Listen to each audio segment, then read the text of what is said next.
Thursday's quarterfinal round opens with the WDA tournament champion Bismarck taking on a Shanley team that has had challenges on and off the court this season.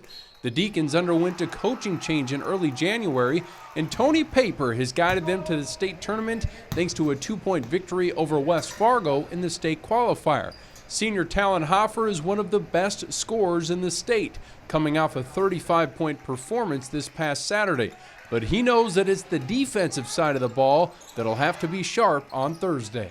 We've had a goal to keep teams under 65 points a game, and we've achieved that goal a couple times. Our last game against West Fargo, we held them to exactly 65, which is big in getting the win, but that's been our big philosophy so far.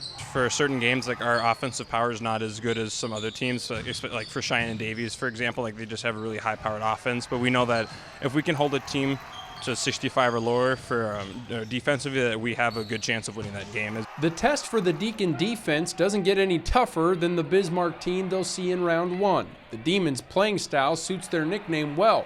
They pressure you all game on defense. Jordan Wilhelm's team has 11 players with 16 or more steals on the year.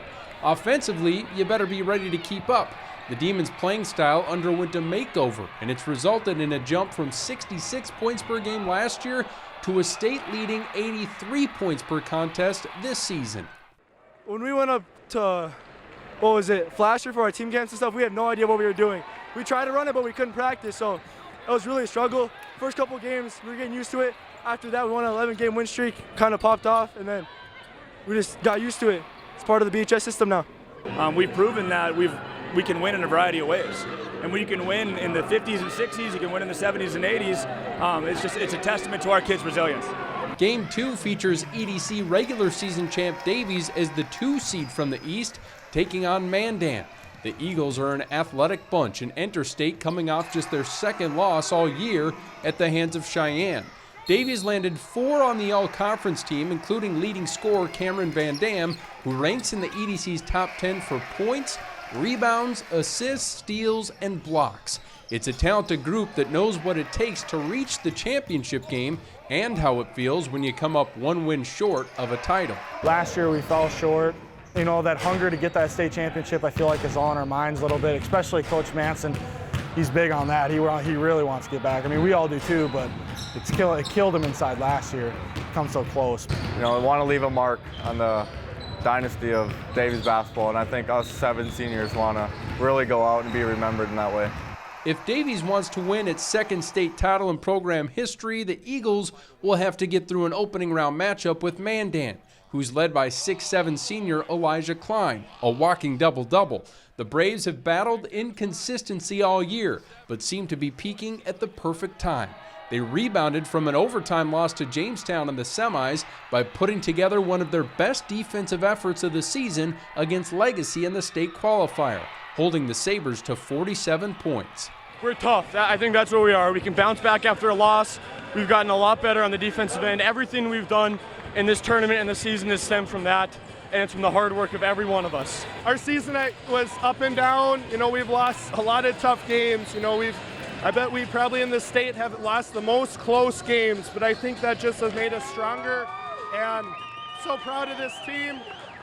There's never any quit, never quit, and we're just so excited to get back to the state tournament and have a chance to play for a title.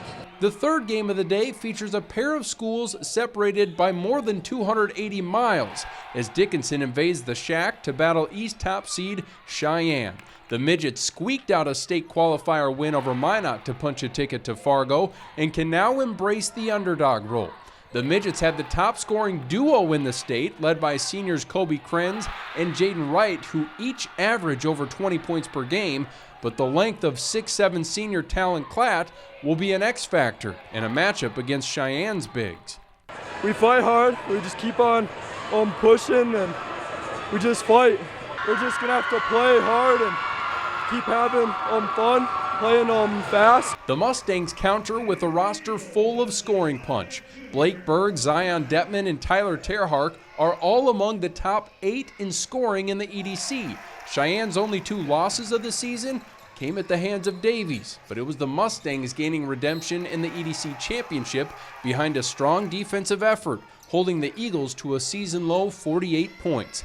They know they'll need to be strong on that end of the floor again, defending the sharpshooters on the midgets roster.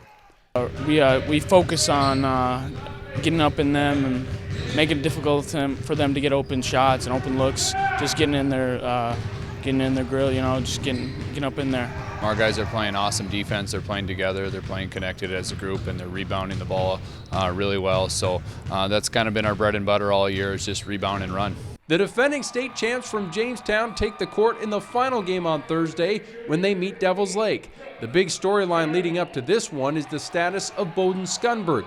The state's top scorer and NDSU commit has been out with a fractured pinky on his shooting hand since mid-February. Head coach Jacoby Lloyd tells me it's a long shot for Skunberg to play, but juniors like Carson Lamp and sharpshooter Brooks Carroll are more than capable to carry this team on a run. They have to really pick their spots and figure out how to get open a little bit more than when Bowden was on the court, when he drew so much attention to himself that Brooks and Carson would have a little bit easier time getting open or getting their shots.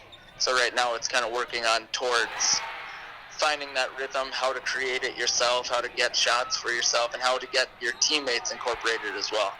Devil's Lake will for sure have its future Bison on the floor, and he's hard to miss. 6'10 senior Grant Nelson earned Conference Player of the Year honors, just like Skunberg did in the West. Nelson has put together one of the most impressive seasons in North Dakota hoops history, averaging 23 points, 18 rebounds, and 6 blocks per game. He's a great talent that has had to learn how to deal with extra attention this season, according to head coach Derek Gathman.